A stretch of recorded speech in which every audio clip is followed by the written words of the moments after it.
In situations like this, I find a lot of people tend not to give me the core information that I need in order to tell you whether or not your outreach is working, which is how many pieces of outreach have you sent? How many times has that outreach been viewed?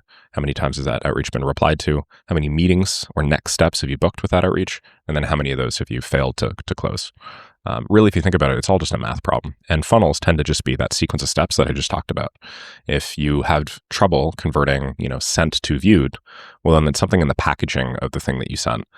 In the case of email, it's your subject line, it's your teaser on Gmail. You can see both a white little snippet, that's your subject, and a gray, longer snippet, that's your teaser. It's the profile picture associated with the account.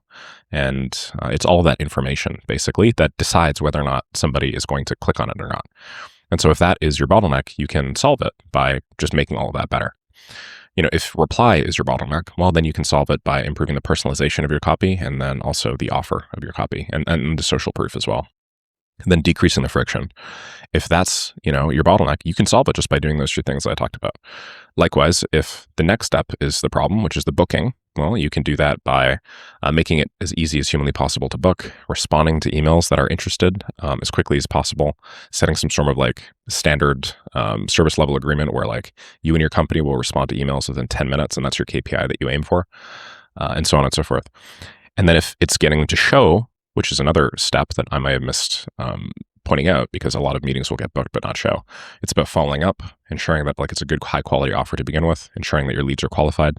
And then if it's a question of closing, then obviously it's a sales problem now where you can script and you can start optimizing step by step. So hopefully I've clarified that it's not like an existential crisis sort of issue. It's just a math problem, and you just get better and better, the more that you send. I would approach it in this sort of empirical lens and just pretend you're a researcher.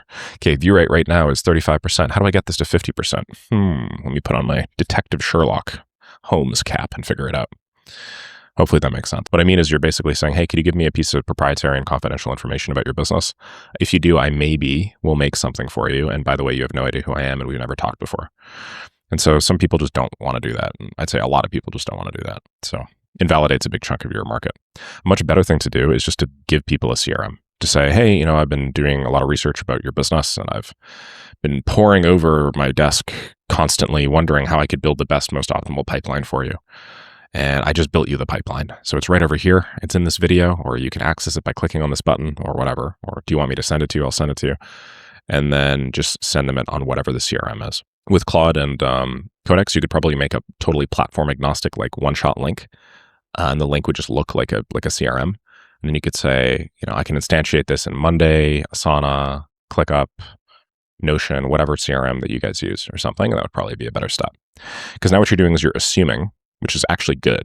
It's best to assume here a problem and then assuming your solution, assuming a return on investment by doing that. And then customers are it's just going to be much simpler for them. It's no longer a, hey, give me a bunch of confidential information. It's just a yes or a no. Do I want this or do I not want this?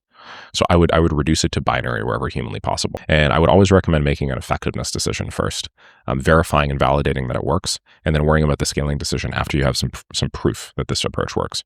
What I mean is, yes, you cannot send thousands of looms a day if every single one of them are customized because you actually have to sit in front of your computer and record them, right? However, you could send maybe 100 or 200 or 300 over the course of maybe 4 or 5 days. Validate it when somebody looks at it, goes, hey, this is a pretty good idea. Let's jump on a call. See how far you can get in the call and be like, okay, cool. So now I've got proof that this approach actually works if I send the loom. So we start there at the end and work our way backwards. Now it's no longer hey, is this approach going to work? That approach going to work? That approach going to work? Or that approach going to work? It's going to be okay, cool. We've actually validated that this loom approach has legs. People are fine watching these videos and I can proceed with that in mind. And then maybe what you do is you actually end up finding a templated way to do this. And then you, I don't know, AI automate some of the packaging around the loom. Maybe you stitch together something with FFmpeg and the first few seconds are customized when everything else is not. And then you end up with a very scalable process. But it all starts with focusing on effectiveness over scalability, at least first.